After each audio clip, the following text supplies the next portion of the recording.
This will be a video reply to someone's commentary on 2 videos. They contain a set of assertions and statements that seem contrarian and counterfactual, and another set of statements that are spot on. We'll do the counterfactual ones first. I'm going to read the long story short part, and then I'll do the long story at the end of all of this, because I want you to see the demarcation between. Long story short, I watched a documentary on quantum physics, and that's when I got my answer on why I was seeing these objects looking like planets. This device is set in space to increase sunlight. That device in the video that this comment was posted to is an object on the ground to simulate the sun in test conditions to test equipment instead of having to put it in space to test it, which makes sense. Science made the device, so science explains it. And yes, and as you noticed in the video, I explained exactly what the object is and provided a link to where you can find it, and you can even go to the location and look at it. They are prisms of the sun being portrayed through this device they have set up. No, they're not. That is a bunch of assertions, a lot of assertions from a bunch of other websites and video posters on YouTube. The contrast between this and what is said as well is very interesting. I had pics of this device having a totally different shape seen through ISIS. Those are different lens flare images. You might want to look up the shape of the artificial iris that's used for the cameras. Not all of them use refresh rates. Some of them just use a mechanical iris, so it creates a hexagonal shape.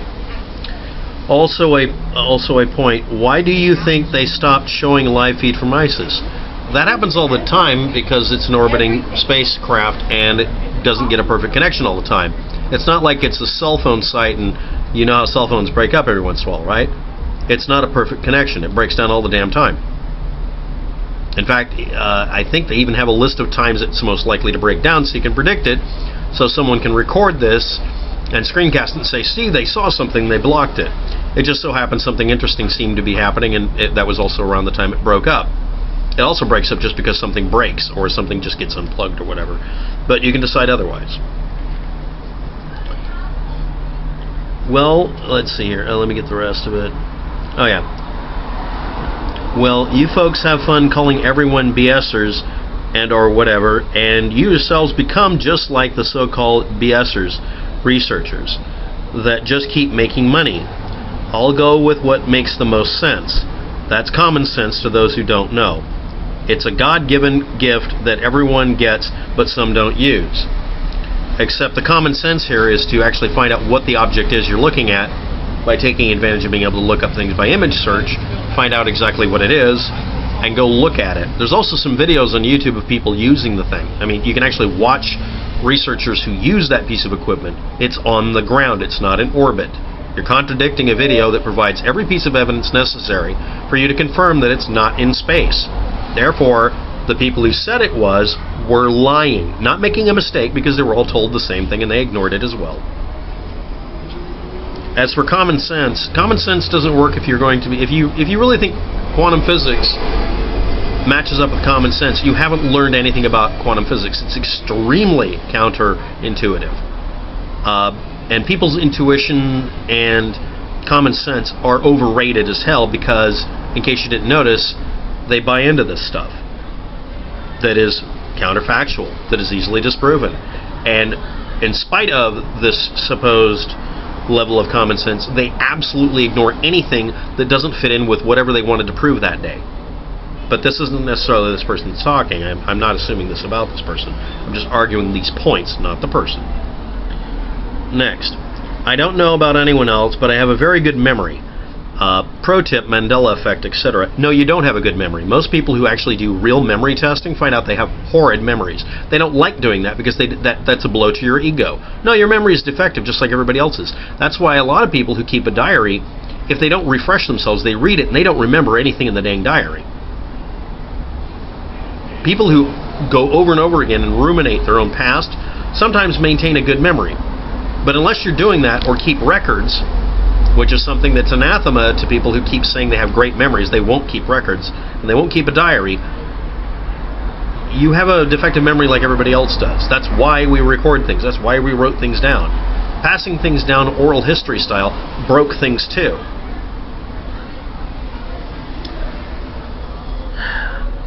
Every time they launched a rocket and said supplies for ISIS, I was watching ISIS, and out of 7 to 10 liftoffs they did, only 1 went to ISIS. How do you know that? Where are you getting this from? Why are you making that assumption? Were they really going? Okay, so what was the payload of the others were carrying? A lot of things that are sent up in orbit. If you're going to go up into orbit and you have enough room to take something else, like another project, you take it up. So they might have actually taken up a spy satellite, but the assumption here again is some sort of mystical device for some really unspecified reason for doing light. We'll get to the next start. After watching lots and lots of videos on YouTube showing second suns, which are lens flares, instead of just listening to someone tell you that they're lens flares, it has to be some sort of object that is always orbiting the Earth next to the sun. That would mean it would be geostationary relative to the sun, or orbiting the Earth once every 24 hours, which would require that it be at a very specific altitude and a very specific position for something that, again, in that image I showed, was less than 30 feet across and probably only weighed a couple of tons. So if you want to figure it out, you can look up the equations for this. I'm not going to even provide a video on that. Go ask Dazza the cameraman, for instance. He might be able to give you the information. You might want to figure out exactly what orbit would be. Now, if it's smaller than a bread box or smaller than a truck, it's not going to reflect a second sun, because it can't. That doesn't make any sense. None of this is literally not saying to yourself, I'm looking at a video on YouTube where someone is phoning evidence up. Again. Okay, that's what was happening on those other videos. There isn't any second sun. There's no Nibiru. The next statement. Nibiru is in the Libra constellation. No, it's not. Unless you point to it and show that there's some movement from one place to another into the Libra constellation, there isn't anything there. That's not an assertion that has any basis. Where in Libra? Where is it? Compare it to Google Sky or Wiki Sky and give me the information. Actually show some proof of this. What I find annoying about this is the threshold for being fact that people have when they want to believe something is insanely low. But anybody disproving it by just showing them that they're wrong about something as simple as where a dot might be in the sky is insanely high. They want, I want 600 types of confirmation. That's called bias. So that doesn't work.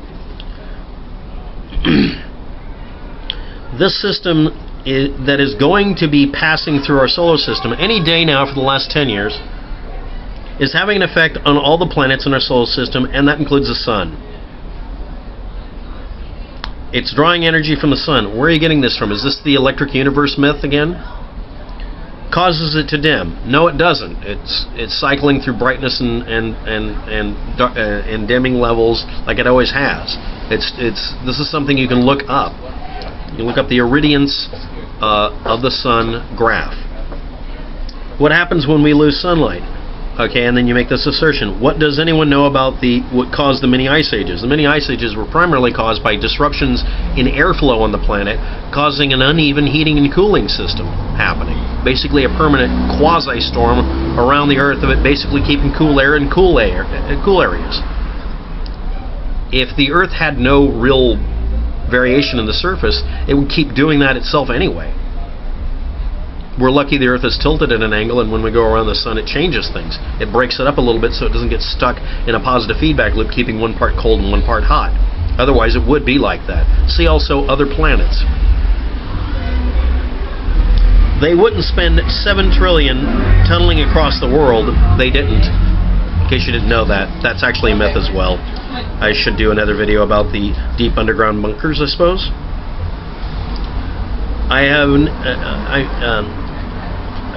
They wouldn't tunnel across the world for a device they made on Earth.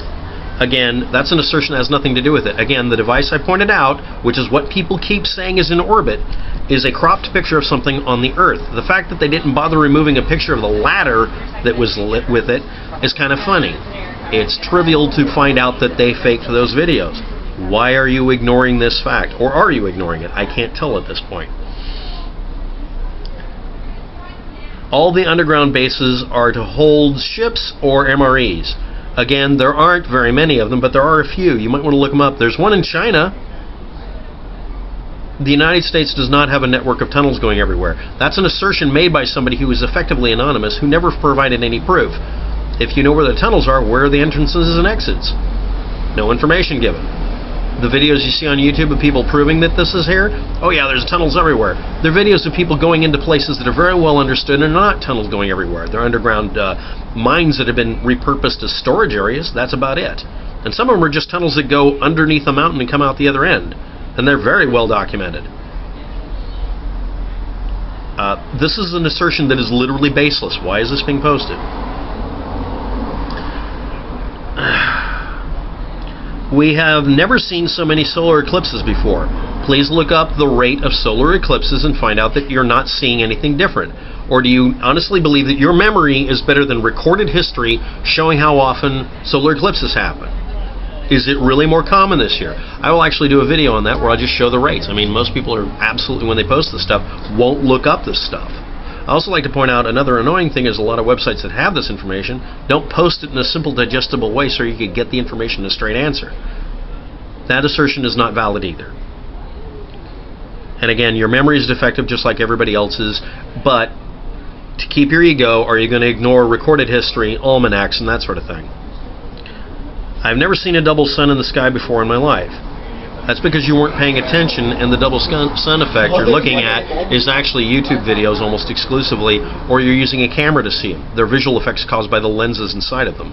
If you want to prove you're looking at a double sun, you might want to look up pinhole camera and see if you get two sun sources. And then you have to then do what I did recently and confirm that you're not looking at a light source that's from a planet that happens to be visible in those conditions. There are planets that are, near the sun. We're not the only planet in orbit of the sun.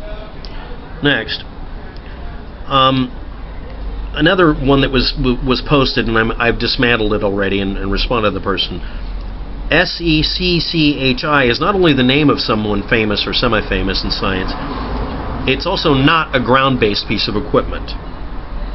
The SCIP, HI1 and HI2, Core 1 and Core 2, EUVI, and other space-based equipment are attached to the Stereo project, which is not ground-based, it's orbiting. Solar Terrestrial Relations Observatory spacecraft carries SECCHI, and it's been backronymed as Sun-Earth Connection Coronal and Heliospheric Investigation to study the 3D evolution of coronal mass ejections through their full journey from the Sun to the Sun's surface through the corona and interplanetary medium. Consists of 5 cameras, 2 heliospheric imagers called H1 and H2, 1 extreme ultraviolet imager called EUVI, and 2 white light coronagraphs, Core 1 and Core 2 coronagraphs. These above 3 are called collectively the Sun-Centered Instrument Package, SCIP, and they image the solar disk and the inner and outer corona. So we can monitor the sun's behavior so we know more about it. Other assertions made by this person or not, again, I can't really filter it out here. Here we go. NASA and other people are not 40 years ahead of the tech compared to public knowledge. The U.S. military isn't even. Because you can look back at 40 years ago and see what they were using. They weren't. Because they weren't. They can spend big bucks on stuff that we do know about, but there are certain mechanical limits they haven't been able to exceed. If somebody has something better than that, honestly, the U.S. government has found out that when they try to do projects and try to hide stuff, people just steal it for a profit and sell it to some company making Silicon Valley stuff, which has happened repeatedly. Next assertion.